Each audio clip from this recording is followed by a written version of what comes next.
पति के छोड़ जाने पर एक रानी ने घोड़े के साथ किया विवाह। गजब कहानी।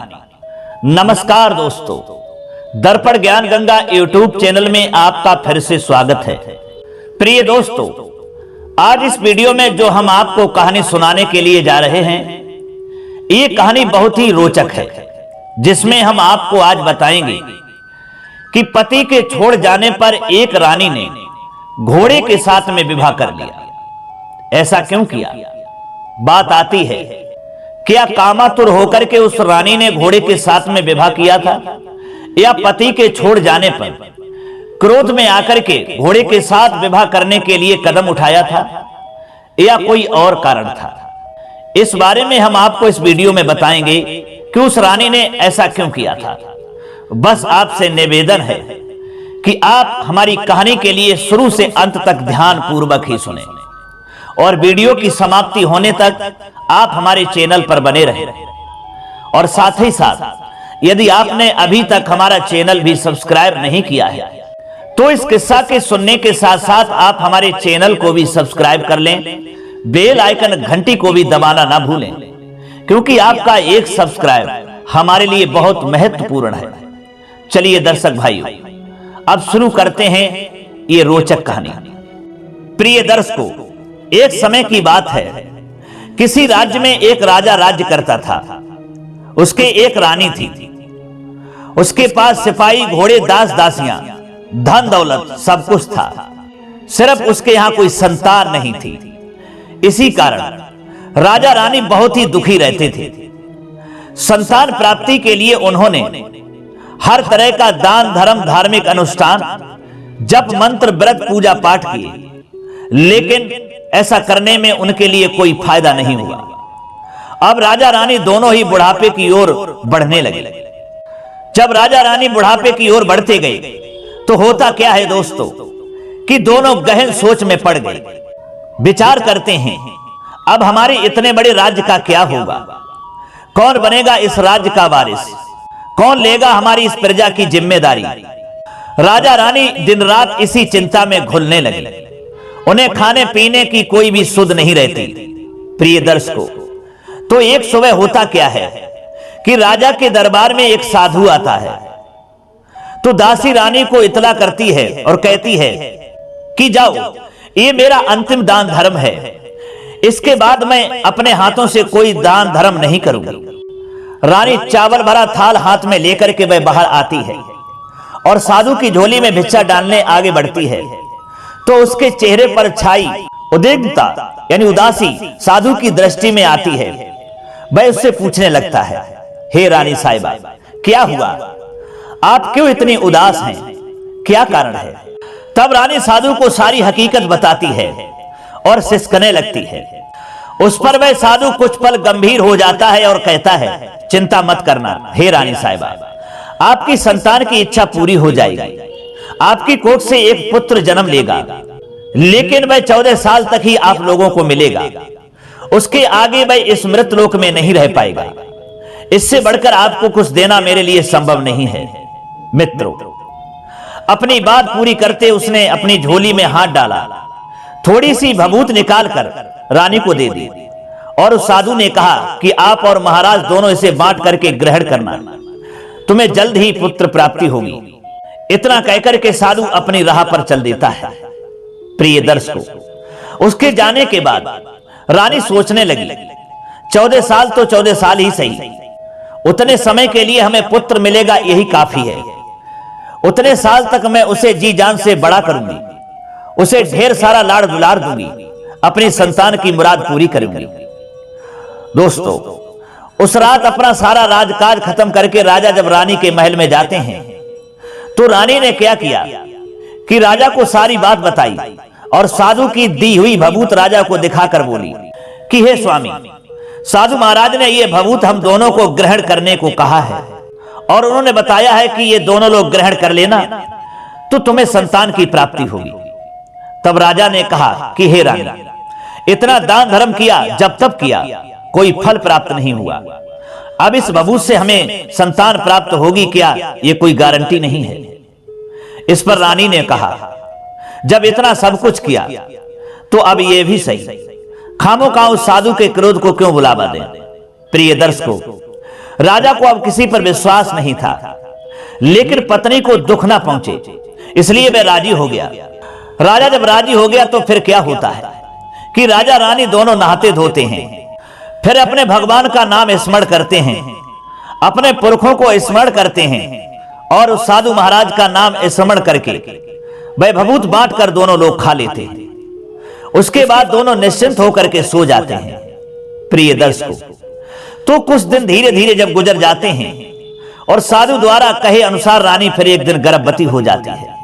उस पर राजा रानी दोनों की जो खुशियां थी वो गगन में भी नहीं समाती थी, बहुत ही प्रसन्न थी।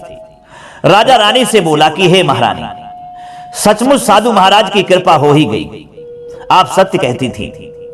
इधर दोस्तों धीरे धीरे समय गुजरने लगा और जब 9 महीने के बाद में प्रसव का समय आता है तो रानी ने एक सुंदर गोरे चिट्टे पुत्र को जन्म दिया। राजा ने बड़ी धूमधाम से पुत्र का नामकरण किया।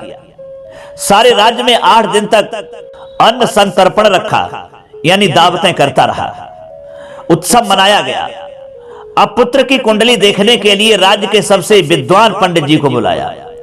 तो कुंडली देखकर पंडित जी बड़े चिंतित हो गए, कहने लगे कि हे महाराज, हमारा राजपुत्र सिर्फ 14 साल तक हमारे पास रहेगा, उसके बाद ये हमारे और आपके पास नहीं रहेगा। दोस्तों, राजा की इस बात की भनक थी ही नहीं कि रानी को भी साधु महाराज की बात याद थी। दोनों चुप रह जाते हैं।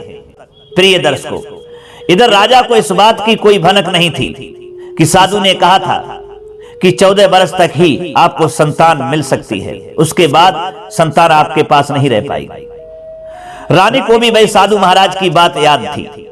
दोनों चुप रह जाते हैं। उसके बाद राजा और रानी बड़े लाड़ प्यार से बेटे की परवरिश करते हैं, उसकी हर ख्वाहिश पूरी करते हैं। थोड़े समय के लिए ही सही, भगवान ने संतान की अपनी मुराद पूरी कर दी। इससे वे समाधान मानते हैं और भगवान को धन्यवाद देते हैं। प्रिय दर्शकों, राजपुत्र दिन प्रतिदिन बड़ा होता है। जब वह 7 साल का हो जाता है तो राजा एक अच्छे गुरु की नियुक्ति करके उसे पढ़ाई लिखाई, राजशास्त्र, शस्त्र विद्या, घुड़सवारी इत्यादि 12 विद्याओं का शिक्षण देते हैं। जब वह सब शास्त्र विद्या में पारंगत हो जाता है और 12 साल की उम्र का जब हो जाता है तब एक अच्छी सी राजकन्या खोजकर वह राजा उसकी शादी कर देते हैं। इधर शादी के बाद 2 और साल बीत जाते हैं। बेटा 14 साल का हो जाता है। एक दिन राजपुत्र राजा से बोलता है कि हे पिताजी, मैं अपना सारा राज्य घूमकर देखना चाहता हूं। आज तक मैंने सिर्फ इस रजवाड़े के अतिरिक्त कुछ नहीं देखा है। बेटे की बात सुनकर राजा चिंतित हो जाता है, क्योंकि पुत्र को 14वां साल शुरू हुआ था। अब कोई अनहोनी होने का वक्त नजदीक आ पहुंचा था, लेकिन राजा ये सब बातें पुत्र को बता नहीं सकता था। वे क्या करता है कि चेहरे पर खुशी लाकर बेटे से कहता है, हाँ हाँ जरूर जाओ बेटा, तुम्हें अपना सारा राज्य घूमकर देखना चाहिए। कहां क्या है ये सब जानना चाहिए। कल मेरे बाद तुम्ही को तो राजा बनना है, इस राज्य का भार तुम्ही को संभालना है।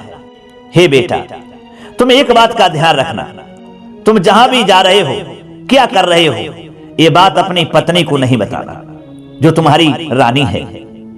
प्रिय दोस्तों, फिर पुत्र कहता है, ठीक है पिताजी, आपने जो कहा है मैं वैसा ही करूंगा। तो फिर होता क्या है कि राजपुत्र दिन भर अपनी पत्नी के साथ मौज मस्ती करता है, खुशियां मनाता है और रात को ठीक 12 बजे बिस्तर से उठकर वह बाहर चला जाता है। फिर पौ फटने से पहले वापस अपने महल में आकर के सो जाता है। ऐसे बहुत दिनों तक चलता रहा। अब पुत्र का 14वां साल खत्म होने में कुछ दिन ही बाकी रहते हैं। इतने में दोस्तों क्या होता है कि उसकी पत्नी यानी छोटी रानी रात में जाग जाती है। वह देखती है कि बिस्तर पर राजपुत्र नहीं है। वह महल में सब जगह देखती है तो राजपुत्र कहीं भी नजर नहीं आता है। तो वह क्या करेगी, किससे कहेगी? वह चुपचाप रहती है। फिर भोर होने पर वह देखती है कि उसका पति अपनी जगह सोया हुआ है। प्रिय दर्शकों, वह पति से कुछ नहीं पूछती, लेकिन दूसरी रात भी वैसा ही होता है, तीसरी रात भी, चौथी रात भी। ऐसे बहुत दिन तक चलता है। रानी बहुत ही चिंतित हो जाती है। पति रात को जाता कहां है, किससे मिलने जाता है, उसके मन में ढेर सारे सवाल उठते हैं। लेकिन उसे पूछने में उसे डर लगता है, शायद पति गुस्सा कर बैठे। सास ससुर से पूछने के बारे में सोचा तो उसकी कुल मर्यादा बीच में आ जाती है। मित्रों, इस तरह मन ही मन वह कुढ़ती रहती थी। इस हालत में उसे खाने पीने में दिलचस्पी नहीं होती थी, वह दुबली पतली होती जाती है। उधर उस राज्य में फूल बेचने वाली एक बूढ़ी मालिन थी। वह हमेशा छोटी रानी को फूल देने उसके महल में आती थी। उस बुढ़िया का ध्यान छोटी रानी पर जाता है। वह उससे पूछती है कि हे बेटी, तुम्हें किस बात का दुख है? तुम इस तरह सूख कर कांटा क्यों बनी जा रही हो? क्या बात है? इस पर रानी कहती है, क्या बताऊं हे अम्मा, तुम्हारा राजपुत्र हर रात बिस्तर पर से उठ करके कहीं चला जाता है और सुबह भोर होते ही वापस आकर के सोता है। वह कहां जाता है? प्रेमिका से मिलने के लिए जाता है क्या? ये सोच सोच करके मैं अन्न जल ग्रहण नहीं कर पाती और सूख सूख करके इस तरह कांटा बन गई। हे अम्मा, तुम नहीं जानती, इस संसार में स्त्री जाति जो है तुम्हारे घर पर रह करके गरीबी में हर तरह से तुम्हारे साथ गुजारा कर सकती है, मेहनत मजदूरी कर सकती है, हर परेशानियों को उठा सकती है। लेकिन एक स्त्री का पति अगर पराई स्त्री के साथ प्रेम करता है या उससे संबंध बनाने की चेष्टा रखता है तो ये दुनिया की स्त्री कोई बर्दाश्त नहीं कर सकती। अगर वह अपने पति से कुछ कह नहीं पाएगी तो कुड़कुड़ करके अपना शरीर जो है वो राख कर देगी। और यही कारण अम्मा है कि हमारा ये शरीर रात रात दिन कुड़ने में ही कांटा बन गया है। मित्रों, बुढ़िया सब बातें ये सुनकर के उसे एक उपाय बताती है और कहती है कि बेटी, जब ऐसी बात है तो तुम ऐसा करना, आज रात तुम सोना मत, उसके पीछे जाकर देखना कि वह कहां जाता है, क्या करता है, उसकी अच्छी तरह से पहरेदारी करना। रानी ने कहा कि हे अम्मा, मुझे तो नींद आ गई। तो जवाब दिया, तुम्हें नींद ना आए इसलिए एक काम करना, अपने बाएं हाथ की उंगली में एक जख्म करना, उस पर थोड़ी सी मिर्च छिड़कना, उससे तुम्हें बड़ी जलन होगी और उस पीड़ा में तुम्हें रात भर नींद नहीं आएगी। मित्रों, रानी बुढ़िया के कहे अनुसार वही करती है। वह अपनी उंगली में एक जख्म बना लेती है, मिर्च जो है वो लगा लेती है। उसकी जलन से उसे बड़ी देर तक नींद नहीं आती है, लेकिन बाद में फिर वह सो जाती है। दूसरे दिन सुबह बुढ़िया फूल लेकर के उसके महल में जब पहुंचती है और पूछती है, क्या हुआ बेटी, देख पाई क्या कि पति कहां जाता है? तब वह रानी कहती है कि नहीं अम्मा, पहले कुछ समय जलन के कारण मुझे नींद नहीं आई, पर कुछ देर के बाद में मैं सो गई। बुढ़िया कहती है, कोई बात नहीं बेटा, आज तुम उंगली पर पहले से थोड़ा बड़ा जख्म करना और ज्यादा मिर्च लगा लेना, तुम्हें नींद नहीं आएगी। तो रानी दोस्तों वैसा ही करती है, परंतु वह सिर्फ पति के बिस्तर से उठकर बाहर निकलते वक्त तक जाग पाई। वह उसके पीछे नहीं जा सकी क्योंकि उसकी आंखें उस समय तक मुद गई थी। प्रिय दर्शकों, दूसरे दिन सुबह बुढ़िया आती है तो उसके पूछने से पहले ही रानी रोकर के कहती है कि हे अम्मा, मैं आज भी उनकी पहरेदारी ठीक तरह से नहीं कर पाई। बुढ़िया कहती है, रोना नहीं बेटी, सब कुछ ठीक हो जाएगा। तुम आज रात जख्म और बड़ा करना और उस पर ज्यादा मिर्च छिड़कना, और एक काम करना बेटी, वह जब जाने के लिए निकलता है तो उसका रास्ता तुम रोक लेना। इतना कहकर के बुढ़िया वहां से चली गई। इधर दोस्तों, बुढ़िया ने जैसा बताया था रानी ने वैसा ही किया। आज रात उसे नींद नहीं आती। पति रात 12 बजे बिस्तर से उठकर जब महल से निकलने के लिए चलने लगता है तो वह बुढ़िया ने जैसा बताया था वैसा ही करती है। दौड़कर जाकर पति का रास्ता रोक लेती है और कहती है कि आप कहां जा रहे हो, किससे मिलने रोज जा रहे हो, मुझे बताओ। आज तो आपको बताना ही पड़ेगा कि आप रोज रोज रात के 12 बजे कहां जाते हो और सुबह पांव फटने से पहले ही अपने बिस्तर पर सो जाते हो। क्या हमसे भी कोई सुंदर तुम्हें मिल गई है? ये तुम्हारे चरित्र को मैं बिल्कुल बर्दाश्त नहीं कर सकती। देखो, इसी घुटन में मेरा शरीर सूख करके कांटा हो गया है। आज मुझे बताओ कि आप जा कहां रहे हो? प्रिय दर्शकों, राजपुत्र उसे समझाने की बहुत कोशिश करता है। देखो, अगर मैंने तुम्हें वह बताया तो मैं तुम्हें दोबारा नहीं मिल पाऊंगा। रानी कहती है, कोई बात नहीं, ना मिल पाओ, लेकिन आप रात के समय कहां जाते हो ये मुझे पहले बता दीजिए। मित्रों, तब राजपुत्र निरुपाय हो जाता है। पत्नी की जिद के आगे उसकी एक नहीं चल पाती। कहता है ठीक है। और ठीक उसी समय उसका 14वां साल खत्म होकर 15वां साल लगने वाला था। फिर वह सोचता है जो होता है वह हो जाने दो, और कुछ चावल मंत्रों से सिद्ध करके अपनी पत्नी को देकर के कहता है कि हे भद्रे, इन चावलों के दानों को दोनों हाथों की मुट्ठी में पकड़ लो। पहले दाएं हाथ में पकड़े चावल मेरे ऊपर फेंकना, मैं कौन हूं तुम्हें पता चल जाएगा। बाद में बाएं हाथ में पकड़े चावल मेरे ऊपर फेंकना, मैं वैसा ही बन जाऊंगा और तुम्हें मिल जाऊंगा। लेकिन हां, यदि तुम बाएं हाथ के चावल मेरे ऊपर फेंकना भूल गई तो मैं तुम्हें कभी नहीं मिल पाऊंगा। यह सुनकर के वह रानी कहती है, आप चिंता मत करें, मैं नहीं भूलूंगी, जो आप कहते हैं वैसा ही करूंगी। प्रिय दर्शकों, रानी बड़ी आत्मविश्वास के साथ कहकर दाएं हाथ में पकड़े चावल पति के ऊपर फेंक देती है, तो राजपुत्र जो था एकदम एक विशाल घोड़ा बन जाता है। एकदम उम्दा सफेद गर्दन पर लंबी आयाल, देखते देखते वह तेजी से फिर दौड़ने लगता है। इधर रानी उस घोड़े को एकदम भौचंकी होकर के देखने लगती है, और पति ने बाएं हाथ के चावल फेंकने की जो बात कही थी वह भूल जाती है। उसकी आंखों के सामने घोड़ा महल से बाहर निकल करके चला जाता है। घोड़ा जो महल से बाहर जाता है तो वापस लौट करके नहीं आता। अब रानी को बड़ा पश्चाताप होता है, वह स्वयं को कोसने लगती है, लेकिन अब उसका कोई फायदा नहीं होने वाला था। राजपुत्र अब वापस नहीं आने वाला था। प्रिय दर्शकों, सुबह होते ही महाराजा महारानी को सब बात का पता जब चलता है, उन्हें बहुत बड़ा दुख होता है। वे बिस्तर पकड़ लेते हैं और राह देखते हैं कि एक दिन उनका बेटा वापस जरूर आएगा। मित्रों, इस तरह 1 महीना गुजरता है, 2 महीने गुजरते हैं, 3 महीने गुजरते हैं, आखिर 6 महीने भी पूरे हो जाते हैं, लेकिन राजपुत्र का कोई अता पता नहीं लगता। प्रधान राजपुत्र को ढूंढने के लिए राज्य के गांव-गांव सिपाही भेजता है, लेकिन उन्हें कोई सफलता नहीं मिलती है। मित्रों, इधर रानी अपनी हट के कारण पति गायब हो गया ये सोचकर स्वयं को मन ही मन कोसती है और प्रण लेती है कि कुछ भी करके पति को ढूंढ लाऊंगी और उसे वापस घर लेकर के अवश्य आऊंगी। प्रिय दर्शकों, महाराजा महारानी को और क्या चाहिए था? कुछ भी करके उनका बेटा उन्हें वापस मिलना चाहिए था। वे बहू को जाने की अनुमति देकर कहने लगे कि हे बेटी, तुम्हें जो चाहे वो करो, जहां जाना है वहां जाओ, लेकिन हमारे बेटे को वापस लेकर के आओ, भगवान तुम्हें कामयाबी दे। अब रानी क्या करती है कि अपना शाही वेश बदलकर एक सेठानी बन जाती है। कुछ दास दासियों को, कुछ नौकरों को साथ में लेती है, कुछ सामान साथ में लिया और राज्य की सीमा पर जाकर वहां एक उसने भोजनालय खोल दिया।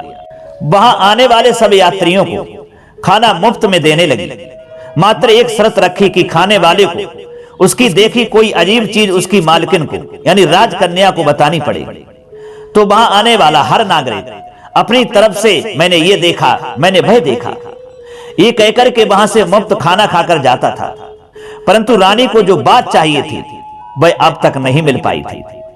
प्रिय दर्शकों, ऐसे ही कुछ दिन बीत गए तो इधर क्या होता है कि रानी के महल में फूल लेकर जाने वाली बुढ़िया के एक बेटा और बहू थे। उनका एक छोटा बेटा था, यानी बुढ़िया का एक पोता भी था। तो बेटा और बहू सुबह काम के लिए निकल जाते थे और पोते को संभालने की जिम्मेदारी बुढ़िया पर रहती थी। बुढ़िया दिन भर पोते को संभालती थी। एक दिन होता क्या है कि बुढ़िया को पान खाने की आदत थी, तो पान लगाने के लिए चूना चाहिए था। वह उसे तैयार करने के लिए सीपियां लेकर के आई। अब इन सीपियों को भूनने के लिए गोबर के कंडे चाहिए थे। कंडे इकट्ठा करने के लिए वह बांस की टोकरी लेकर चरवाहे के मैदान में गई। वहां बहुत सारे कंडे थे। उन्हें जमा करते करते उसे घर आने में अंधेरा हो गया। इस ओर शाम होते ही काम से वापस बेटा बहू घर जब पहुंचे तो देखा क्या कि बच्चा घर पर अकेला है और रो रहा है। वे दोनों गुस्से से लाल पीले हो गए। इतने में बुढ़िया घर आ पहुंची। बेटा ने पूछा, पोते को घर अकेला छोड़कर तुम कहां गई थी? बुढ़िया बताने लगी कि मैं गोबर के कंडे इकट्ठे करने के लिए गई थी। इस पर बेटा बोला, हे मां, दोबारा बच्चे को अकेला घर पर छोड़कर यदि तुम कहीं चली गई तो मैं तुम्हें बहुत पीटूंगा। प्रिय दर्शकों, बुढ़िया कहने लगी, नहीं बेटा, फिर कभी ऐसा नहीं करूंगी। लेकिन दूसरे ही दिन बुढ़िया वह बात भूल गई और फिर चरवाहे के मैदान पर कंडे इकट्ठा करने के लिए चली गई। शाम को जब बेटा बहू काम से वापस लौटे तो फिर देखते हैं कि वह बच्चा घर पर अकेला है और रो रहा है। अब उसके बेटे की सहन शक्ति खत्म होने लगी और बुढ़िया के वापस आने पर उसे घर से उसने निकाल दिया। दोस्तों, बुढ़िया तो घर से निकाल दी गई।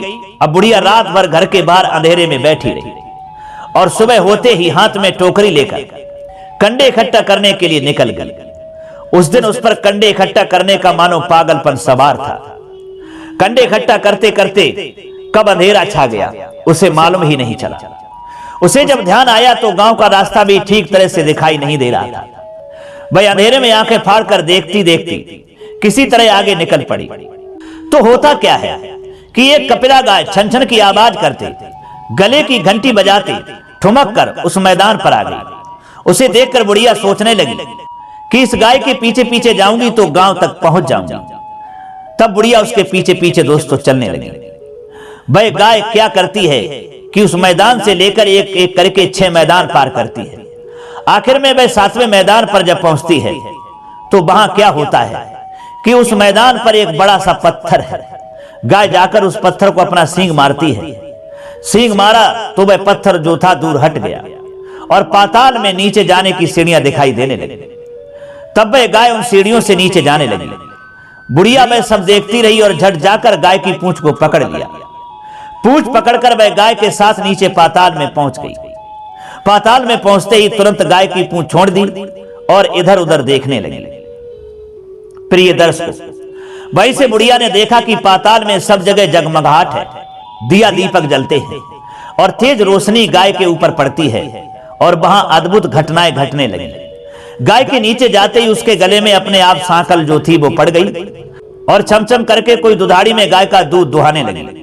लेकिन जो भी कोई वह कर रहा है वह मात्र दिखाई नहीं दे रहा है। बुढ़िया बहुत घबरा गई, कहां आकर फंस गई वह सोचने लगी और यहां वहां छिपने के लिए जगह ढूंढने लगी। लेकिन उसे कहीं भी जगह नहीं मिली, हर जगह उजाला ही उजाला था। फिर वह एक कोने में जाकर के खड़ी हो गई और जो कुछ सामने हो रहा था उसे चुपचाप देखने लगी। प्रिय दर्शकों, कुछ पल के बाद वहां झट से एक उम्दा सफेद घोड़ा आया। वहां 2 कुंड थे, उसमें से एक कुंड में उस घोड़े ने छलांग लगाई और ऊपर आ गया। अब उसे राजपुत्र का रूप प्राप्त हो गया। राजपुत्र बनने के बाद उसने दूसरे कुंड के पानी में स्नान किया।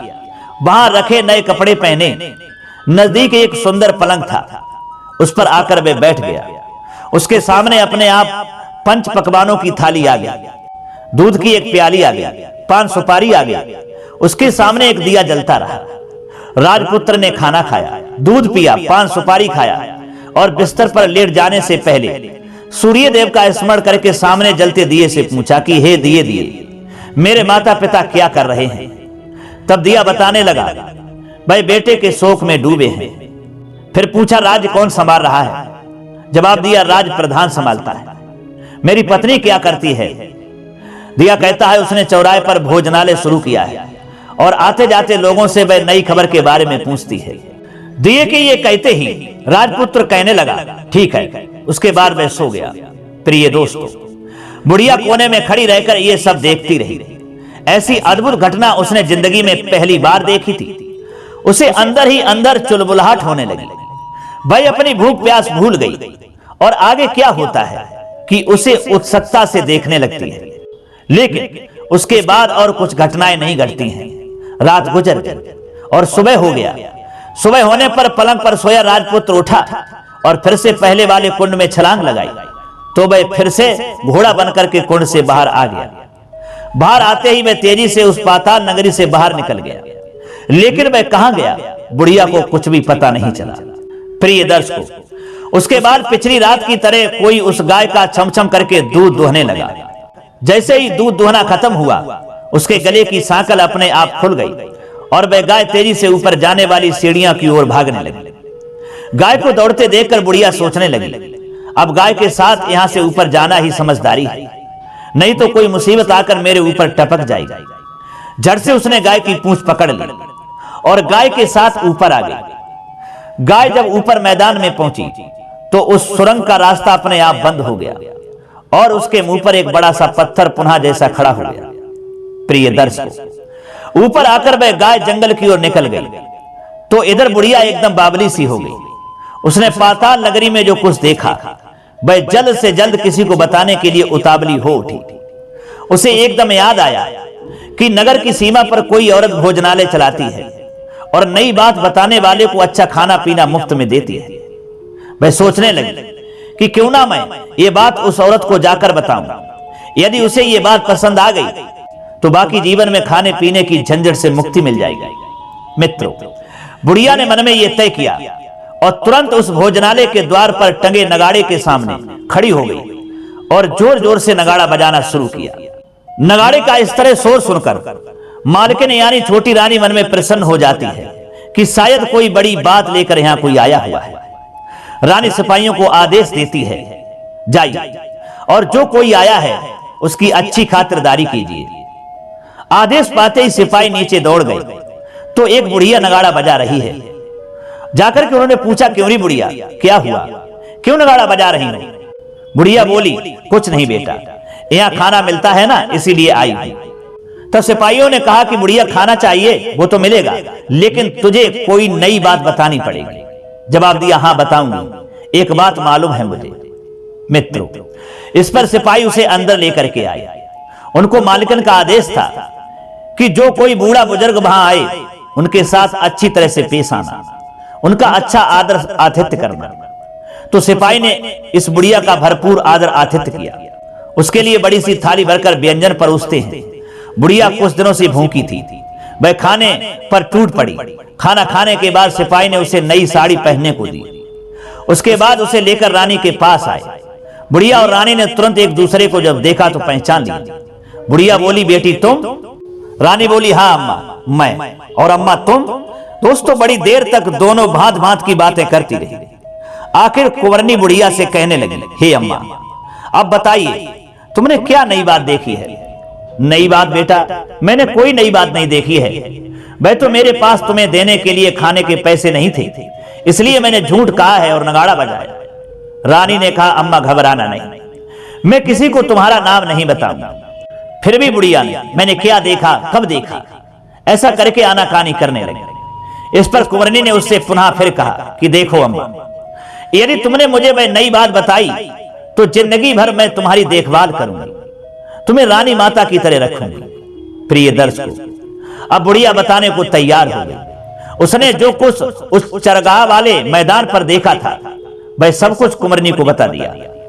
बुढ़िया की वे बातें सुनकर कुंवरनी को यकीन हो गया कि वह राजपुत्र उसी का पति है। वह तुरंत बुढ़िया से कहने लगी कि हे अम्मा, मुझे उस जगह पर ले चलो। जवाब दिया, नहीं बेटी, वह पाताल राज्य है, वहां सांप है। यदि किसी ने तुम्हें देख लिया तो तुम्हारी जान खतरे में पड़ सकती है। लेकिन दोस्तों, रानी उसकी एक भी नहीं सुनती है।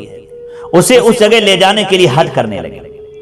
आखिर में बुढ़िया ने उसका कहना मान ही लिया और कहने लगी, ठीक है बेटा, मैं तुम्हें वहां लेकर के चलती हूं, पर आज नहीं कल वहां जाना है तो शाम को ही जाना होगा। प्रिय दर्शकों, दूसरे दिन दोपहर को रानी बुढ़िया के साथ उस मैदान पर आ गई और एक जगह छुपकर गाय के आने की राह देखने लगी। दिन ढलते ही अंधेरा घेरने लगा और गाय हमेशा की तरह वहां आ गई है। मैदान के उस कोने में जाकर उसने पत्थर पर सींग मारा तो जड़ से पत्थर हटकर वहां सुरंग में जाने का रास्ता खोल देता है।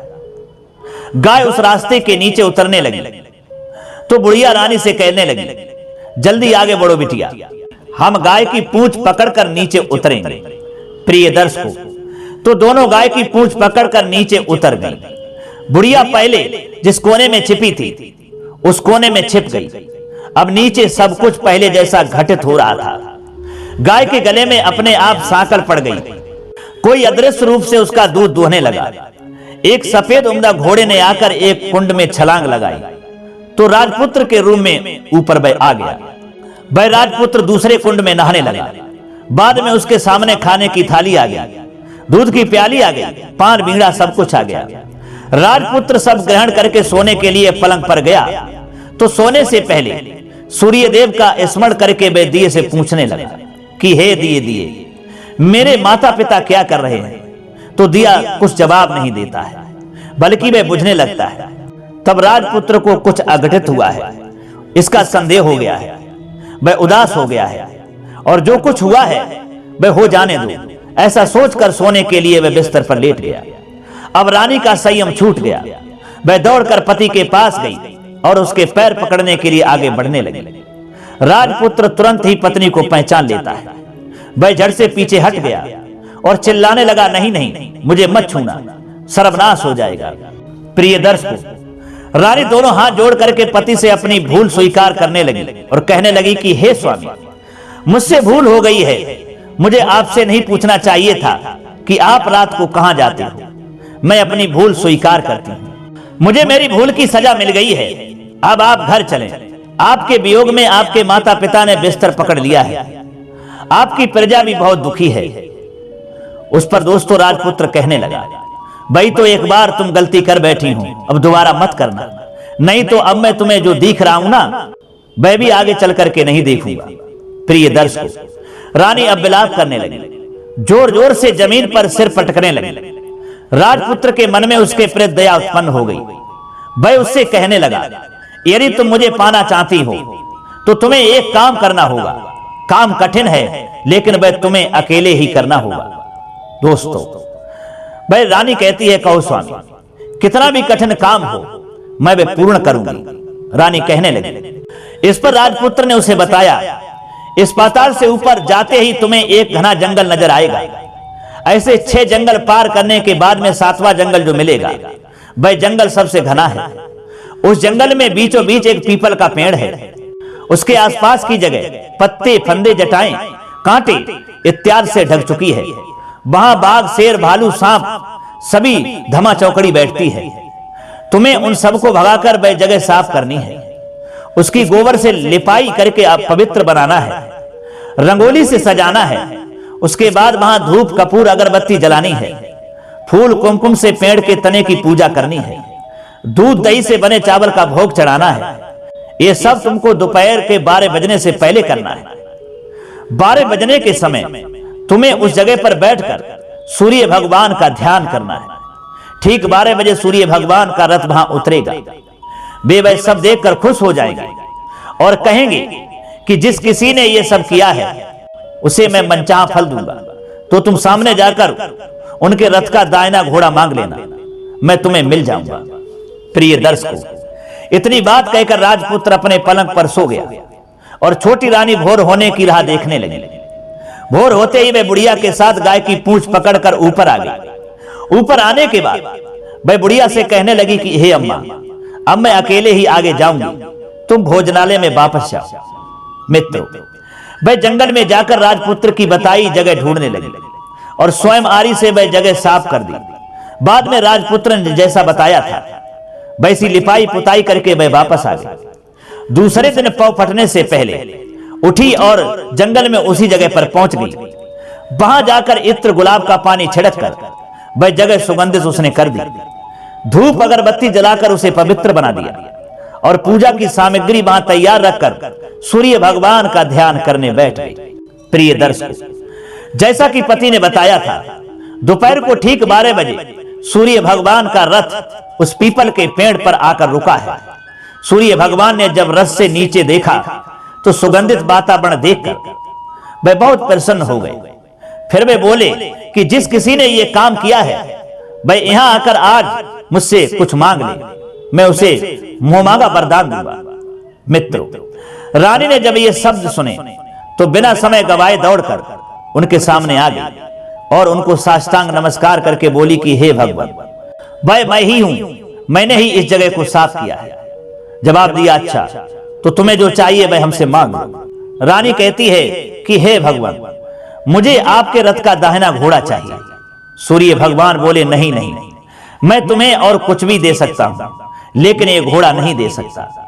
मेरे रथ के 12 घोड़े हैं, तुम चाहो तो कोई और घोड़ा मांग लो, लेकिन ये दाहिना घोड़ा नहीं, वह मैं तुम्हें नहीं दे सकता। छोटी रानी ने एक नहीं सुनी। वह सूर्य देव से एक ही बात कह रही थी, भाई दाहिना घोड़ा उसको दे दीजिए, नहीं तो मैं आपके पैरों में गिरकर अपनी जान दे दूं। प्रिय दर्शकों, अब सूर्य देव धर्म संकट में पड़ गए। उन्होंने वचन दे दिया था, अब अपने वचन से पलट भी तो नहीं सकते थे। फिर सूर्य देव ने कहा, ठीक है, दे दिया तुम्हें घोड़ा। और फिर एक बात भी कही, कहा कि देखो बेटी, मैंने तुम्हें घोड़ा तो दे दिया है, लेकिन वह तुम्हें यहां नहीं मिलेगा, तुम्हें उसे पाताल में जाकर के लाना होगा। रानी बोली, पाताल में ही क्या भगवान, मैं उन्हें पाने के लिए कहीं भी जा सकती हूं। मित्रों, रानी को वचन देकर सूर्यदेव अपने मार्ग के लिए चले गए और इधर रानी जंगल से अपने भोजनालय में आ गई। फिर वे बुढ़िया को लेकर उस मैदान पर आ गई। जल्दी ही शाम हो गई। शाम होते ही वहां वह गाय आ गई और उसने सींग मारकर सुरंग का पत्थर हटाया तथा नीचे उतरने लगी। रानी और बुढ़िया जल्दी जल्दी उसकी पूंछ पकड़कर नीचे उतर गई। नीचे पाताल में सब घटनाएं पहले की तरह ही घटने लगी। घोड़े का एक कुंड में नहाकर राजपुत्र बन जाना, ना धोकर पलंग पर जाकर बैठना, तो उसे खाने की थाली, दूध की प्याली आना, पान बीड़ा आना। लेकिन आज एक बात नहीं घटी। आज दो दो थाली, दो दो दूध की प्याली, दो दो पान बीड़े उसके सामने आए। वह कुछ नहीं बोला। अपने हिस्से की थाली खाकर, दूध पीकर और पान बीड़ा चबाकर वह सोने के लिए चला गया और हमेशा की तरह दिए से पूछने लगा कि हे दिए दिए, मेरे माता पिता क्या करते हैं? तब दिए ने बताया, वे दोनों तुम्हारे शोक में मरने की स्थिति में पहुंच गए हैं। ऐसा सुनकर के झट से उसकी आंखों में आंसू टपकने लगे। फिर वह पूछने लगा, दिए दिए, मेरा राज्य कौन चला रहा है? जवाब दिया, तुम्हारा राज प्रधान चला रहा है और वह सब कुछ हड़प चुका है। वह प्रजा पर बहुत अत्याचार कर रहा है। ये सुनकर के राजपुत्र को बहुत गुस्सा आया। वह गुस्से से अपनी मुट्ठी भींचने लगा। अब वह पूछने लगा, हे दिए दिए, मेरी पत्नी क्या कर रही है? फिर वह दोस्तों दिया कुछ नहीं बोला, चुप रह गया। अब रानी का संयम जवाब दे गया। वह दौड़कर पति के गले लग गई। राजपुत्र कहने लगा, अब मैं तुम्हें मिल गया। रानी ने पूछा, सच कहते हो? अब आप फिर से घोड़ा तो नहीं बनोगे? जवाब दिया, नहीं, दोबारा घोड़ा नहीं बनूंगा। तुमने जो इतने सारे कष्ट उठाए हैं मुझे पाने के लिए, इसलिए सूर्यदेव ने मुझे सदा के लिए घोड़े के जन्म से मुक्त कर दिया है। राजपुत्र ने बड़े प्यार से कहा और उसे गले लगाया। उसके आंसू पोंछे। कुछ देर के बाद में भोर हो गई तो गाय की श्रृंखला टूटकर वह ऊपर भूलोक जाने लगी। रानी, राजपुत्र, बुढ़िया उसकी पूंछ पकड़कर ऊपर आ गए। ऊपर आने पर वे सीधे भोजनालय में पहुंचे। वहां का सब सामान लोगों में बांट दिया और उसको ताला लगाकर अपने राज में वो लोग लौट गए थे। राजपुत्र वापस आता है और उसके तेवर देखकर प्रधान घबरा गया। राजपुत्र ने उसे बंदी बनाकर कैद खाने में डाल दिया और राज्य की बागडोर अपने हाथ में ले ली। उसके बाद वह अपने माता पिता को मिलने उनके महल में गया। तब राजपुत्र क्या देखता है कि उसके माता पिता उसके शोक में अस्थि पंजर बने हुए हैं। पुत्र को वापस आया देखकर मड़ासन राजा रानी की आंखों से टप टप आंसू बहने लगे। इन दोनों ने पुत्र को गले लगाया, उसे प्यार से सहलाया। इतना होने के बाद उनके सेहत में एकदम सुधार आने लगा। वे अब बिस्तर से उठकर बैठ गए, पुत्र को आशीष देने लगे। प्रिय दर्शक, राजपुत्र के आने की खबर तुरंत राज भर में फैल गई। प्रजा खुशी से फूली नहीं समाई। प्रजाजन राजमहल के सामने इकट्ठे हो गए। राजपुत्र ने भी उन्हें दर्शन दिए और आज से उन्हें कोई दुख नहीं पहुंचाएगा, ऐसा वचन भी दिया।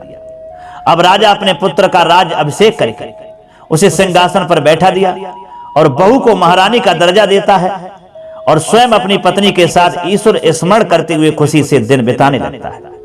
प्रिय दर्शक, महाराजा बना राजपुत्र अच्छी तरह से राज चलाने लगा और अपनी पत्नी के साथ सुख शांति से जीवन व्यतीत करने लगा। उस बुढ़िया को रानी ने अपने ही फिर पास रख लिया और उसकी अच्छी तरह से देखभाल करने लगी। बुढ़िया और उसके बुढ़ापे के दिन खुशी खुशी से गुजरने लगे। तो प्रिय दोस्तों, ये थी कहानी एक रानी की, एक राजकुमारी की, जिसने पति के छोड़ जाने पर एक घोड़े के साथ में विवाह किया था। जो हमने इस कहानी में आपको बताया है कि पति जब छोड़ करके चला गया वह घोड़ा बन जाता है।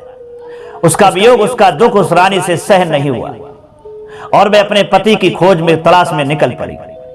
और जब पाताल में पहुंचती है तो उसके पति जो घोड़ा से फिर पुनः जब पति बन जाते हैं, यानी मनुष्य बन जाते हैं, ये सारा दृश्य देख करके वह अपने पति के पास में जाती है, अपनी भूल की क्षमा मांगती है।